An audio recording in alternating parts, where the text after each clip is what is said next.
The next day, the Royals were romping to a big lead, and reliever Dickie Noles decided to send a message. The 0-2 pitch to Brett. Look out! George Brett has to hit the dirt on a high inside fastball, and Brett goes down in a hurry at home plate. Here comes Jim Fry, Kansas City manager, out of the dugout, and he is hot. He talks first to Don Denkinger, and now is looking out at Dickie Noles. Pete Rose coming in from first base, now trying to get between Fry and Dickie Noles. You know, Dickie, he don't give a damn about anything, especially when he's playing a game of baseball. I don't even think Dickie knew he was in a World Series. I mean, he looked at me like, are you crazy? What's this guy yelling at? I said, Dickie, he thinks you were throwing at him. He says, I was. It was a purpose pitch, and it worked. But that pitch, that pitch, yeah, it was a very interesting pitch because there was a lot that came with that pitch. First of all, I was in the bullpen earlier that day. We're in Kansas City, and the Goodyear blimp's flying out there. Me and myself and Kevin Sauché hadn't pitched yet. And they had wore out, so now we're in the World Series win. We got the pitch, and I'm looking at the manager like, what the heck? This is our dream.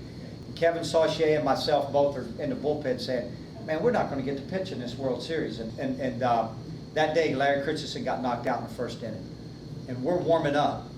And of course, they called down and said, are you guys ready? And I'd thrown about 5 pitches.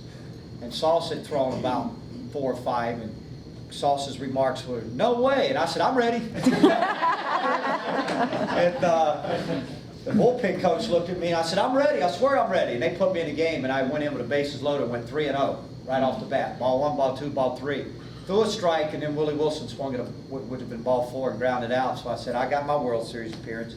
And then I pitched the next inning. If you go back in that time, Willie Mays Aikens hit a home run, which was his 3rd home run in the World Series, in the first inning. Now in the second inning, I'm facing him. He hits another home run off me. But when he hit it, now I will tell you this, it was one of the longest home runs probably hit in World Series because it almost left the stadium. And everybody knew it was hit so far. And as a pitcher, I kind of was different as a pitcher. A lot of pitchers don't like to look at them. I love to look at them, especially when they hit them a long way, because I always wanted to be a hitter.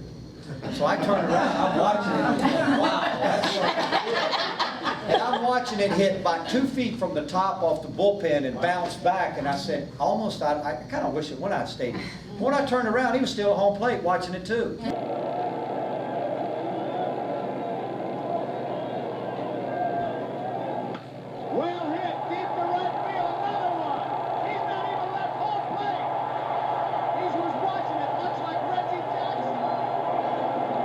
Yeah, so that was an unwritten rule in baseball at that time. It's a different game then. You didn't do that, other than Reggie Jackson. So I walked to home plate and I said, Willie, if you don't run, you need to run. Let's go.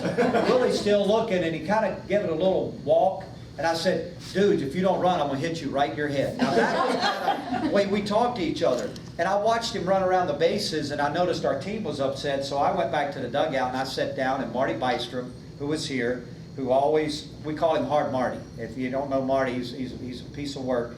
And he's sitting there going, he gets up to go to get a drink of water. He goes, when are you going to knock somebody down? I'm in my 2nd inning. I just, you know, I want to be around for a while. I want to remember this and say, hey, to my grandkids and my kids, I'm pitching the World Series. So he kind of walks by and goes, when are you going to knock somebody down? Let's go. And I said, shut up. And then Tug McGraw kind of sat down beside me and said, hey, somebody, I got you. I know what you're talking about. I'm going to hit Willie Mays Aikens. So the next inning comes, and I start pitching pretty good, struck out a couple guys, and the next inning comes, and I'm starting to dominate a little bit. That hit somebody's kind of left my mind. Didn't want to do it, because realistically, it's not easy to do, especially when you want to stay in the game. So Brett comes up, and George was King George that year. He hit .390, he hit .400 most of the year, and boy, could he hit. Brett came up, and I threw a fastball right by him. He had no chance, and he could kill a fastball. He just took Gossage's fastball in the upper deck.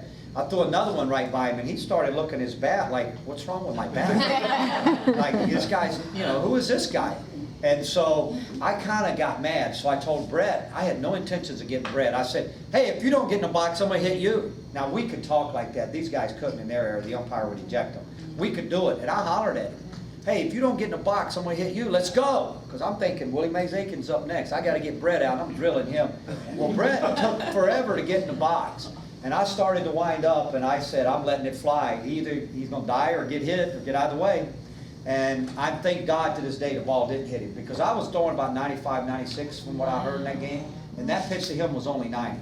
So if that would have been a normal fastball, I think it would have killed him, because if you look at it real slow, it's right there, and he flips. And you know what was interesting was after, and a lot of people say the pitch changed the World Series. I would have never believed that. I didn't even think the pitch did anything, but I was at a golf tournament in Williamsport this year, and Amos Otis is on the other side of the field, and he hollers at me, and I can't tell you what he said. And I was going, man, what did I ever do to that guy? I don't think I ever drilled him. And he came all the way across. We got this little league, all these players from all over, Hall of Famers, and Ferguson Jenkins, and Gaylord Curry. And he walks all the way across. I've not talked to him since 1980. And he goes, you stole my World Series ring. That's the third Kansas City player has told me that that pitch made it. But I believe what happened and what made that pitch powerful wasn't me knocking him down alone. It was Jim Fry overreacting and running out on the field, and it was Pete Rose.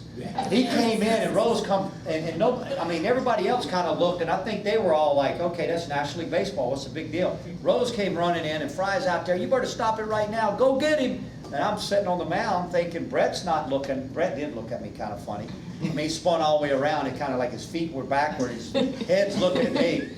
So Rose comes out and says, get off the field, and Fry goes, shut up, you know, and he says, go get him right now. And Rose goes, get off the field. He wasn't throwing at him. And Fry goes, how the blank do you know? He goes, he's throwing at him and he hit him. And Fry couldn't say anything after. They kind of looked at Rose, and then Rose looked at their dugout. Now, this is something I remember just like yesterday. Their whole dugout was on the top step, looking at me, saying some unpleasant things, saying they were going to hit me in the head. I go, I don't hit, it's DH in the World Series. Grabbing their neck, saying, you know, all this stuff. And Rose looked over at them and said, just pitch your own ball game. If you want to hit any of those, just hit, you know, go right ahead, hit some more, in other words. And they all sit down. They shut up.